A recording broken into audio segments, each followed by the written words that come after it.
Hello everyone, welcome back to my YouTube channel. Today I'm doing a review of a trophy wine night I had at Geneva with one of my subscribers. We went to Chateau, which is a one-star Michelin restaurant inside the Beau Rivage Hotel.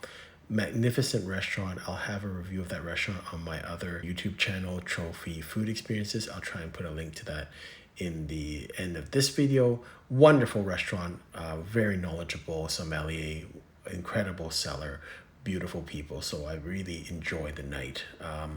And so they have some magnificent wines there, and we were just treated to some wonderful wines. And then night we were allowed to kind of tour their cellar, which was a real thrill also. So let's go through the night, but this is just a summary shot of the wines that we had, which was really stunning selection. So here is a video of the wine lineup that we had. And unfortunately, I didn't get the sommelier's name. We were just probably too drunk at the end of the night to ask. And I think he had left because we were drinking so late. But he was excellent. So the first wine we had was a really unique wine. I had never seen this on any other list, probably will never will. And I don't think they have any more bottles. I think I took their last bottle. This is Domaine de Graes. It's a Savagnin Blanc, not a Savagnin Blanc, or Haida or Paillon grape. 2011. And I was really interested in this because I'd never tasted an old Sauvignon Blanc. I don't think my friend from Switzerland I had tasted. No one's ever thought of drinking old Sauvignon Blanc. And so we tried it. It was only 85 Swiss francs, which is not bad for an experiment. So we had it. We didn't expect much because even the sommelier is like, we're not sure if these can really age. Let's see how it goes. But it was fine. It was great. It had the characteristics of Sauvignon Blanc, which is a little bit more heavier in style, not very acidic, although it was getting up there, the acidity, but a little bit of mustiness, which was okay, but quite full-bodied and almost some characteristics of Chardonnay, except no real oak influence, but like peaches, light-skinned fruits. Not almost on the tropical kind of spectrum of fruits like cantaloupe, and so very light, not a lot of taste, maybe a little bit slight almond in it, but I thought it was really neat. And I think because we were surprised that it's actually that drinkable, and we really enjoyed it as a sipping wine and just a starter wine. So I gave it 90 points. So the next wine is a wine they still have on their wine list, and I think they have quite a few bottles left. It's the Latour 1969 Corton. It's a Grand Cru, and it's called Clos de la Vigne au Sang. And they charged me 180 Swiss francs, which is about 250 Canadian dollars. I thought it was a steal. They guaranteed the quality because they have quite a few bottles. They've opened it. Sommelier has opened it many times. Has a good, has a good success, and they had other bottles if this bottle was somehow corked. But it's a great wine. Louis Latour, some people will say, well, it's not that great. It's just a medium and negociant. But you have to realize, in 1969, the negociants were spectacular because they had all these types of grapes and vineyards. So they were actually a safer bet in those days. There wasn't as many smaller wineries. So Clos de la Vigne au Sang is a very old vineyard for Louis Latour. It started in 1375. The Latour family started to own it in 1738. It's generally aged in oak 10 to 12 months in oak barrels, 35% new. My notes on this file, it was actually a really good bottle, very youthful.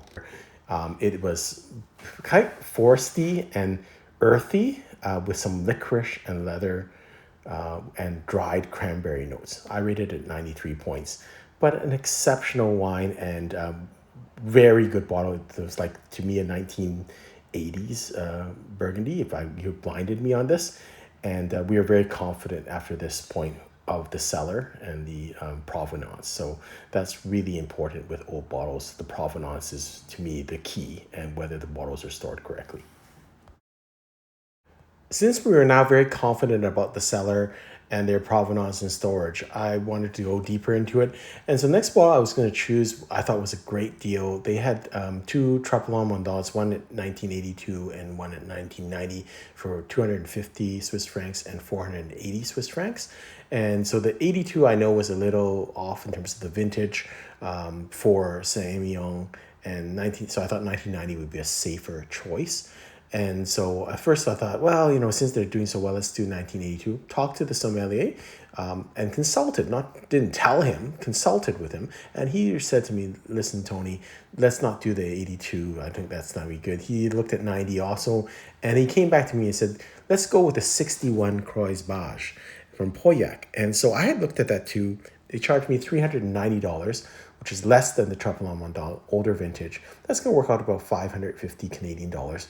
But, honestly, you don't get many chances to drink 61s that are in perfect condition. So, and he again told me, he's had this bottle before. He can kind of make sure it's going to be good. And I said, are you sure it's going to be good? He's like, yeah, I think you'll be good with it. And so I trusted him, and it was great. The bottle was beautiful.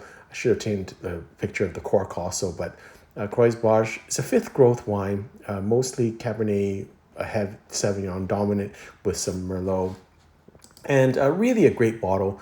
My notes woody and still having some almost dark fruit compote notes. It's really pleasant, but it's drinking very little tannin left in the wines. I rated it 91 points. Next wine we had was the 2015 Langua Barton, third growth from Saint Julien. So the price on this was 190 Swiss francs, which I thought was pretty reasonable, about 200, let's say $80 Canadian. I think that's pretty reasonable. And it's an easier wine to assess in terms of point scores. And I'll explain it a little bit later, but just my tasting notes on this, it was really great. Juicy black cherry, currants, chocolate with oaky aroma, and graphite on the aftertaste. It's a blend of 54% Cabernet Sauvignon, 38% Merlot, 8% Cabernet Franc. About 60 to 70% new oak was used. To me, it's still quite youthful. It's probably either just starting to hit the plateau years or just in its plateau right now.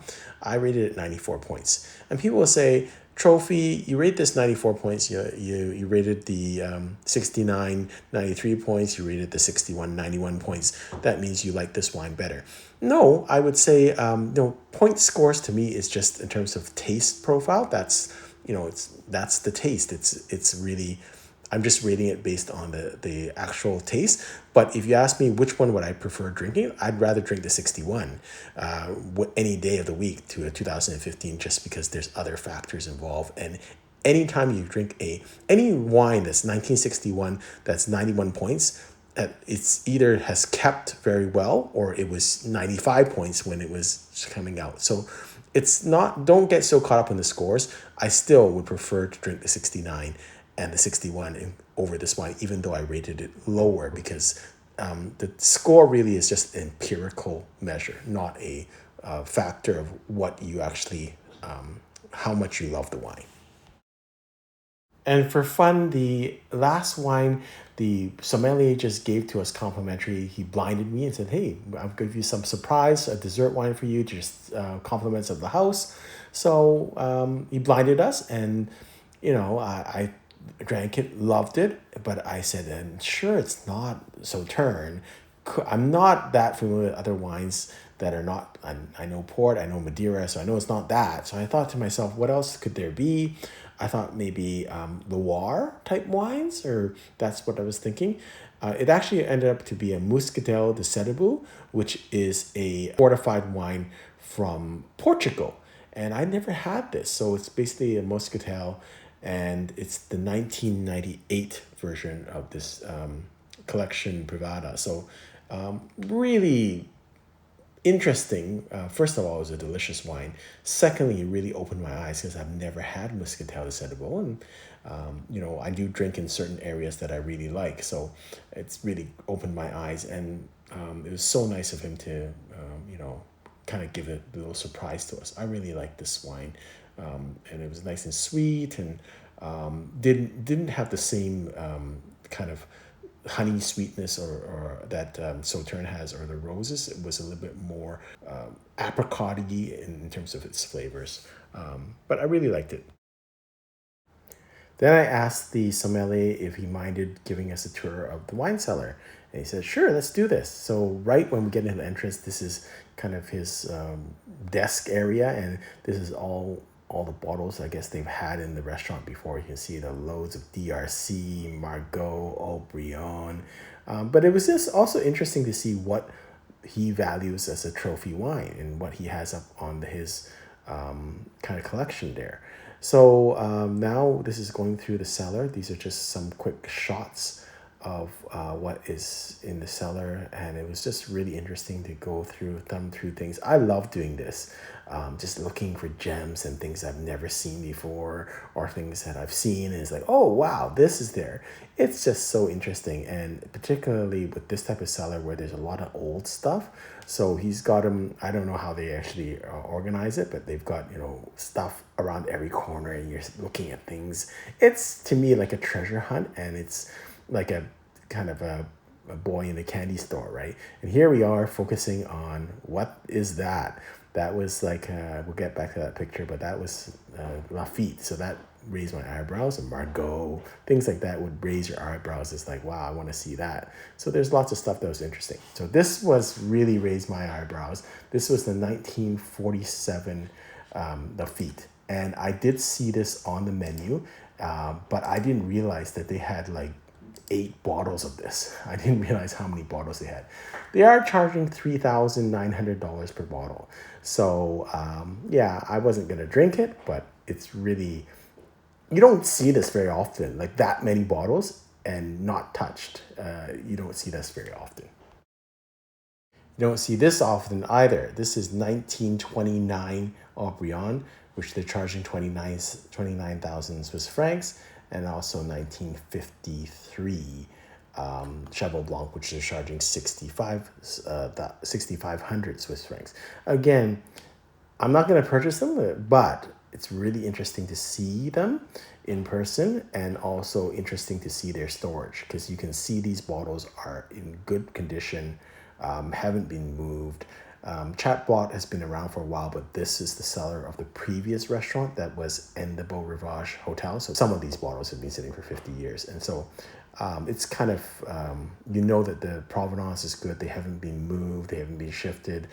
It's in a underground kind of a cooler cellar area. So you have full confidence in the bottles.